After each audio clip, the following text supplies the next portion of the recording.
Hi, good morning. Today's topic is citizenship. In the previous class, we discussed what is constitution, what is the need for constitution, and how our Indian constitution was formed and the salient features of our constitution. Today, we are going to see about the citizenship. A word citizen is derived from the Latin term civis, which means residents of a city-state.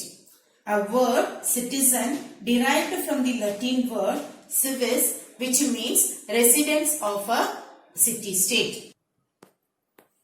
There are two types of citizenship. One is citizen, second one is alien. What is citizen or who is citizen? A permanent and full-time member of a state is called citizen. A permanent and full-time member of a state is called citizen. They will enjoy political and civil rights of a corresponding state. Okay, but alien, you should not think that you would have seen in the TV, the alien means they will have two horns in the head. Not that alien. Okay, alien means foreigner. Alien means foreigner. Okay, foreigner or citizen of a neighboring country. Citizen of a neighboring country, and this alien also have been divided into two types, that is friendly alien and enemy alien. That in future classes you may learn about that. So what are all the two types of citizenship? One is citizen, another one is alien. What is citizen? A permanent and full-time member of a state is called citizen. They will enjoy political and civil rights of a corresponding state. Alien means a foreigner, or else we can say that a citizen of a neighboring country. Okay. Now, we'll pass on to this. As you know, Constituent Assembly was set up to create a constitution. In the previous class, we learned about that. A Constituent Assembly was set up to create a constitution. It took long years to create a constitution. At last, they came with a constitution on the day of January 26, 1950. Okay, so this January 26, 1940, our Indian constitution came into force. But to create a citizen, it took many days. Okay, to create a citizen, it took many days because it was a tedious process. It was a tedious process. Why it was a tedious process? It has two reasons. What are all the reasons? First reason is many Indians at that time, after the India become a republic country, India has Indian government face lot of difficulty to find a citizen.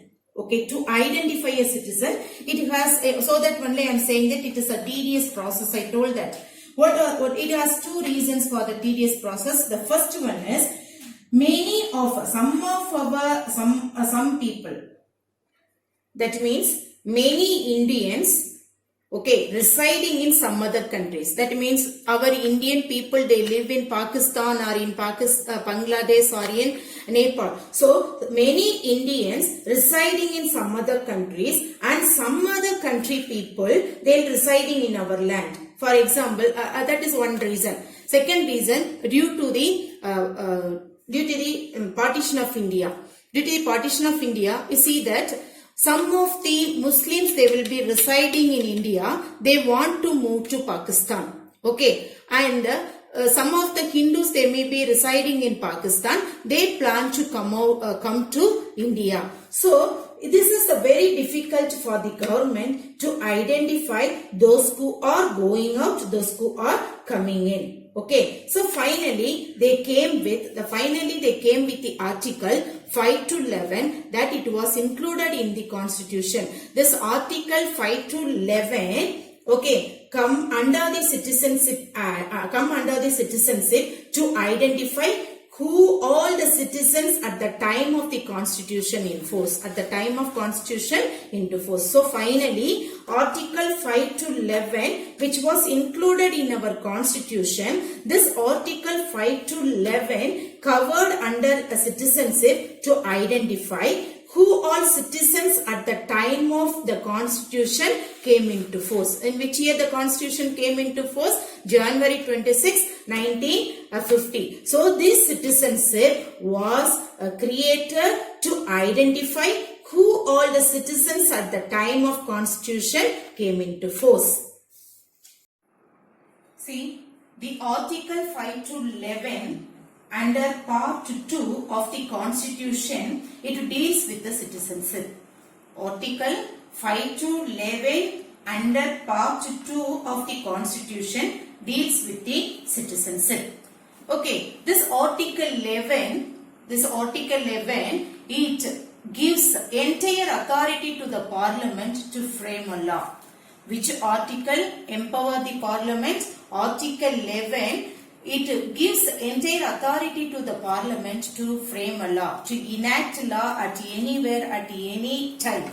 Okay, so based on this article 11, our parliament has passed the Citizenship Act of 1955. Okay, so based on this article 11, this our parliament has power has been empowered, isn't it? So as per that power, our parliament has passed the Citizenship Act of 1955.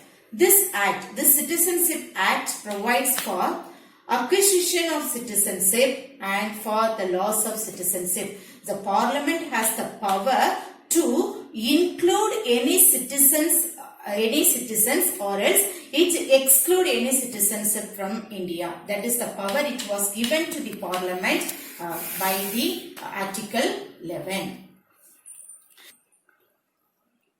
What are all the two things has been provided under the Citizenship Act of 1955? Acquisition of citizenship or loss of citizenship. This Citizenship Act of 1955 has been amended for 8 times. How many times it has been amended? It amended for 8 times. What does it mean by amended? Changes. Okay. So whenever the act has been passed, it has been discussed with the people. So this act also has been amended for 8 times. 8 times. Now we'll move on to the Citizenship Act of 1955. Let me see the Citizenship Act of 1955. The Citizenship Act of 1955 prescribed 5 ways of acquiring citizenship through birth, descent, registration, naturalization, and by territory incorporation. The Citizenship Act of 1955 prescribes 5 ways of acquiring citizenship. So now I have given this one clue word, BDRNT. What clue word I have given? BDRNT. Okay, B for birth, D for descent, R for registration, N for naturalization, and T for territory incorporation. You have to keep this word in your mind. BD, birthday, RNT, rent. Okay, so what is a clue word? You have to keep it in your mind. BD, RNT. It means on your birthday you are paying your house rent. On your birthday you are paying your house rent. Okay, so that is the expansion. B for birth, D for descent, R for registration, N for naturalization, and T for territory incorporation. Okay, now we are pass on to this. Okay, so now we have to keep this day in your mind. It's a very important day. What is that important day? January 26, 1950 is the Republic Day. That day only our constitution came into force. Okay, so this date, this Citizenship Act entirely deals with this date. The Citizenship Act of 1955 entirely deals with the date of the Constitution. January 26, 1950. Okay. Now we will see this Citizenship Act prescribe 5 ways to acquiring the citizenship. No, what is the first one? By birth. By birth. Any person born in India on January 26, 1950 or after the date. After that means after January 26th, that may be in March 3, 1973, like that. if that day if they born in India, they can acquire their citizenship by birth. Okay, any person born in India on the particular day of our what day? The Constitution Force Day or right after that day, if they born in India, they can acquire their citizenship by birth. Can you understand that? Okay, so that only I told that this Citizenship Act of 1955 is entirely deals with the date of January 26, 1950. The next acquisition is by descent, the hereditary. Okay, you can say that. So by descent, how any person can acquire their citizenship in India? See, a person born on any part of the world, any country except India or not inside India, outside India, any part of the world, if the person born, but at the time of his birth, his parents should be the citizen of India. For example, a person, a child, a ex, born in America, at that time, his father should be the citizen of India. If it is there, he can acquire his citizenship by descent. Can you understand that? Okay, so by descent, how they can acquire their citizenship? A person born on any part of the world, that means outside India, but at the time of his or her birth, his parents should be the citizen of India. At that time, he can acquire his citizenship by descent. I hope you understand that. The next one is by registration. The next registration. See, a person can acquire citizenship of India by registration with appropriate authority. So, what to say that example, I can say that if any one Indian married any of the other countries' girl or a boy married a girl or a girl married a boy, if they want to acquire the leadership, they have to register their name with appropriate authority. If our government authorized that, they can become the citizen of India by registration. Most probably by registration, most of the people married the foreigners, and foreigners they married Indians by admiring our culture, by admiring our hospitality, all our unity and diversity, all the Indian habits, it attracts them. Through that, many of the people they become the citizenship of India. Can you understand that? The first three things, by birth they can become the citizen of India, by descent they can become the citizen of India, by registration also they can become the citizen of India. By naturalization, how we can acquire citizenship? A person or a foreigner can acquire a citizenship, Indian citizenship, on application for naturalization to the government of India. See, a foreigner can acquire Indian citizenship on application for naturalization to the government of India. So, I'll give that example. For example, any foreigner, any of the foreigner, ex-person, maybe he is from America or he is from Australia or he is from Switzerland, any person can have good knowledge about India, or else we can say that he can acquire knowledge about our scheduled languages, or who is working for our country can apply for the citizenship through this naturalization. So, any foreigner who is having good knowledge of our country, or who is having good scheduled languages of our country, or who is working for the upliftment of our country, can acquire the citizenship by naturalization. Okay, understand? The next one is by incorporation of a territory, how a person can become the citizen of India. You are going to see. So, listen. In the event of certain territory being added to the territory of India, the government of India specify the persons of the territory who shall be the citizen of India. Now, let me explain it. For example, I can say that, see, by the time. See, India acquired Pondicherry from France. India acquired Pondicherry from France. At that time, the government of India shall specify the person of that particular territory, that is from Pondicherry, what are all the names has been prescribed by the government, can acquire the citizenship by incorporation of territory. Okay, as you see, the many of the union territory were under the control of France, Spain. Okay, and those places and all added later. Okay, at that time, our government will specify or shall specify a persons of the territory, and that person shall be the citizen of India. Before going to see the laws of citizenship, let us have a look over what is the similarity of the citizenship by birth and by naturality.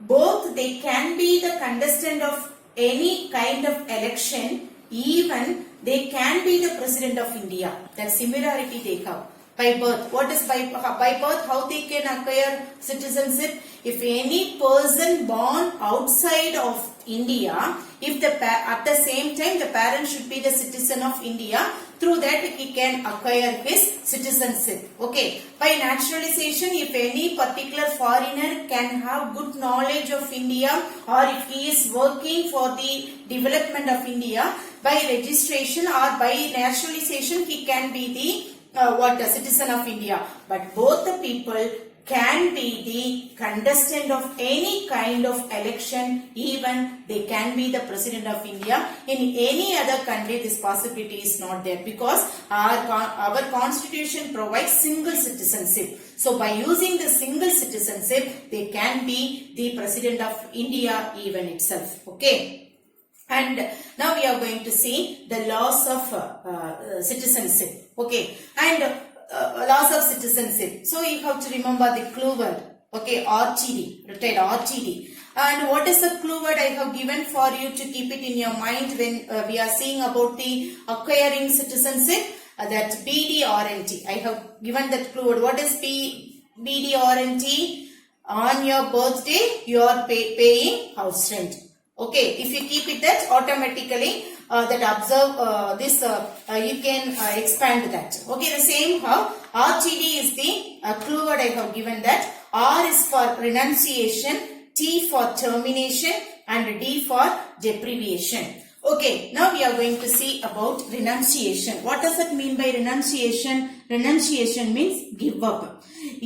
So if any citizen acquire, okay, so or if any citizens voluntarily, if they wanted to give up their citizenship, they can renounce them. They can renounce their citizenship. But one exemption is there. During the war time, if any person is acquiring, if any person is voluntarily ready to renounce his citizenship, at that time our government won't accept it. Okay. So any persons, if they wanted to leave or lost their, exclude their citizenship from India, voluntarily they can get it. But only one time, only one exemption, that during the war time our government won't accept it. And next, laws of citizenship by termination. If any person acquire the citizenship of any other country. So let me repeat it. If any person, those who are the citizen of India, if they acquire the citizenship of any other country, automatically they can exclude from the citizenship of India. Okay, you understand that? If any person, any citizen of India acquires the citizenship, that means their citizenship in India or else in another country also. If our government find, automatically his citizenship will be excluded from India. He will lose his citizenship. Okay. And the next one is deprivation. Deprivation. If the government is not satisfied with the naturalized citizen, So already you know that how by naturalization the person can become the citizen of India if they have good knowledge about settled languages, or if he is working for the upliftment of India. Sometimes he will be working in the planning commission to the upliftment of India. So that particular person, if the government is not satisfied with the naturalized citizen, it deprived his citizenship. And another thing we can say that if he is the citizen of India, but he is residing in some other country for more than 7 years. Okay, kindly listen children. If he is a citizen of India, but he is residing in some other country for more than 7 years, his citizenship will be removed or excluded from, okay, India. The next one is, he deprived from Indian citizenship. So he may be residing in some other country for more than 7 years. There he was imprisoned by that foreign country. Automatically his citizenship will be excluded by the central government. Okay. So these are all the way the persons can lose their citizenship. So what are all the 3 ways the citizenship can be lost? One is by renunciation. Second is through termination. Third is through deprivation. So in this class, we discussed about the acquiring of citizenship and the loss of citizenship through the Citizenship Act of 1955. I hope so. Every student will understand that. Kindly get through this lesson, children. In online classes, I will ask the questions. Very few children only are attending this class. This is my humble request. Kindly come to the online clarification, and if you have any doubt this dot portions, you can clarify it. Okay. Thank you. Have a nice day.